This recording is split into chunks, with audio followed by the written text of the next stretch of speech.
They don't want what we know out there. You'll never get this on CNBC. But our school system will never tell us that, because they're part of the process. Fake money, fake teachers, fake assets. I know the game of the rich. My rich dad taught me. You know it because you're the banker. The bankers and the rich play is different than what they teach you in school. All over the world, what does school teach you about money? And the answer is nothing. And that's not a mistake. That's not an accident. I knew that. Most people know that.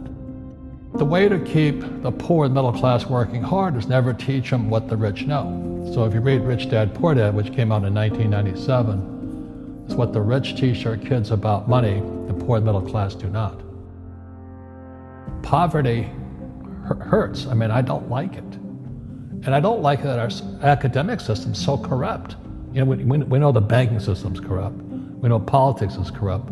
But academics is just as corrupt. I mean, one thing if it's the banking and the politics, but this is where we send our children and we trust them to do the right things for them, and yet they're being not taught something so fundamental. Like you asked your dad when you were a kid, Dad, you asked your teacher, when are you going to teach us about money? And it was just never. Well, never. And they'll never will. You know something. What do you know? Share it. What is financial education? It's not get a job, work hard, save money, and invest in a well-diversified portfolio of stocks, bonds, mutual funds, and ETFs. The financial industry is two things, debt and taxes. In 1971, Nixon took the dollar off the gold standard, and the US dollar became debt. And we still tell kids to go to school, get a job, work hard, save money, and get out of debt. Now, who tells them to do that? That's the most ridiculous thing there is. The book starts and it says, lie number 1, saving money will make you rich. Yeah, it never will. You know that. All taught that as kids. Why would you save it and why would you work for it if they can print it faster than you can work for it? Why do you keep saving when they're printing it? The rich don't work for money. Don't you touch that stuff. It's very subtle, right? Yep. They don't say, I'm going to train you to be a worker bee the rest of your life, but they educate you in a way where that's what you come out. Right. What was he trying to do those first few months were you working for him? What was he trying to get across to you? Because he taught you the hard way about money. And she says, if you're going to be successful in your life, you've got to find the best teachers. And a great teacher is somebody who comes from the inside, not the outside. But in school, you don't know if your instructor is for real or not. That's where the fake teacher comes from. I said, I want you to teach me about money. So he said, why should I teach you? He said, but if I teach you, you work for me for free. And I said, why for free? And my poor dad went nuts. He says, because if I pay you, you think like an employee. Your brain will change. If you learn never to work for money, you'll be a rich man. And this is powerful. Once you give someone a paycheck, their brain turns off. Correct. Because it's... And then the promise of a pension. Right. And job security. Which is kind of a paycheck in disguise. Correct. After you stop working. Give the man a fish, eats for the day, teach him to fish, eats for a lifetime. And most poor people confuse assets for liabilities. They think their home is an asset, it's actually a liability. Right. An asset is a noun, like a house. Cash flow is a verb. So to understand if it's an asset or liability, it takes a noun plus verb. So if the cash is flowing out of your pocket, it's a liability. If the cash is flowing into your pocket, asset, verb, it's an asset.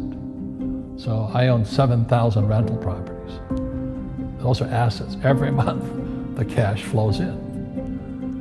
Whereas many people have the big house on the hill and the cash is flowing out. Right. And they're going broke. Right, it's like a frame of mind. The other thing the poor don't understand is the number one expense for most people is taxes. And yet we don't even see it. Isn't that weird? You walk around and you look at the paycheck and say, that doesn't seem right, and you don't realize that the government's got a huge hand in your pocket and you are doing nothing to minimize that. Again, this is what's very different about the rich and the poor. The rich don't work for money. His number one expense is tax. See, there's three kinds of income: earned, portfolio, passive. So earned income is if I get a job, that's earned income. If I'm a doctor or a programmer, that's earned income because I'm working for it.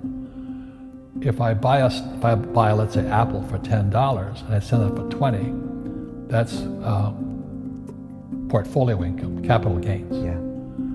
But passive income, which is cash flow, is never taxed. And so these guys are screaming right now in America, tax the rich. I said, good luck.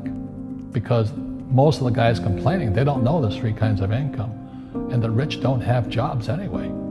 They have assets. And so the average schmo out there, poor guy, sent the kid to school. They don't learn this. You see, very few people will buy what I do, make $1 million and pay zero tax. And my rich dad taught me that playing Monopoly. That's how it started. 4 greenhouses, 1 red hotel. Or the McDonald's formula. I write about it here. McDonald's, Ray Kroc. Yeah. McDonald's is in the real estate business. So they sell hamburgers, but they buy real estate, so they pay no taxes. This guy Bezos, he's $16 billion. How much tax did they pay on that $16 billion? Zero. And that's all legal. Anyone can do it. Everybody can do it. But most people lack the education. So once you learn how to use debt as money, you can never say, I can't afford it. You see, because the banks will give you, so the banks, after the crash of 2008, the banks gave me $300 million tax-free. When I asked the average guy, I said, why don't you use debt? They can't even get a loan. Because their scores, their FICO scores, I don't know if you have them here, are so bad. The school teachers will never tell you that because they don't know it. My poor dad never knew that. You don't know if something is an asset or a liability until you can see which way the cash flows. So a house, is it an asset or liability? Well, if it's taking money from your pocket, it's liability. If it's putting money in your pocket, it's an asset. The US government wants me to provide housing, wants me to provide jobs, wants me to borrow money because that's how money is created through debt. I get huge tax breaks. Everybody can do the same thing if they had the financial education to do it. If people understood the tax code, we'd be more prosperous. But can poverty be passed through genetically? Yes. Because it's some type of way of thinking. It's an attitude. An attitude. It's very simple. When people ask me, how do I stop it? I just say, never say, I can't afford it. Ask yourself, how can I? The reason I have so much money is because I don't say I can't do it. I just go, how can I do it? And I just go and do it. I make a lot of mistakes, but that's how I learn. How can I? The poor people, like my poor dad, always said, I can't afford it. Do you think I'm made of money? I'm a school teacher. I can't do that. And I picked that up. And my rich dad never said those words. So when I meet poor people, they use the words I can't a lot. So the people that say, I can't afford it, I can't do this, I can't get to college, the rich are evil, I choose not to participate in that. And that's one thing people could change today. Correct. Right now is that dialogue in their head. Stop saying the word can't. I can't. Right. So how can I? How can I? Especially as in, I can't afford it, how can I afford that? Right. Because that opens them up to looking at it as an investment to a greater future. Right. When I borrowed $300 million, I couldn't do it until I went to ask. And I got turned down so many times. I said, and every time I showed the banker my financials and he'd go, sorry. I said, look, do me a favor. Why did you turn me down? And he'd tell me, this is out, the numbers are out here. So if I get these numbers fixed, can I come see you again? He goes, sure. So it's called rejection. Same as my wife rejected me for 6 months. It's just a matter of personal willpower, which is spiritual. Just saying, if they can do it, I can do it. And how can I? How can I? And I think it's you once said, words become flesh. Yep. That was the Bible too. Right? Intelligence increases through your mistakes, through the ups and downs, through what you learned. Real estate's real estate, but what I learned made me richer, not the money. You don't need money to make money. I think all of us, every human being has that low point in their life. And if they get the message, a new life begins.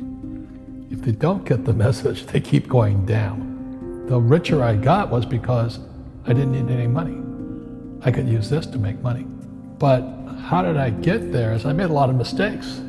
people are afraid of making mistakes and all this, fear of failing, it limits them. Nice, so very nice. So many people trapped in the same device.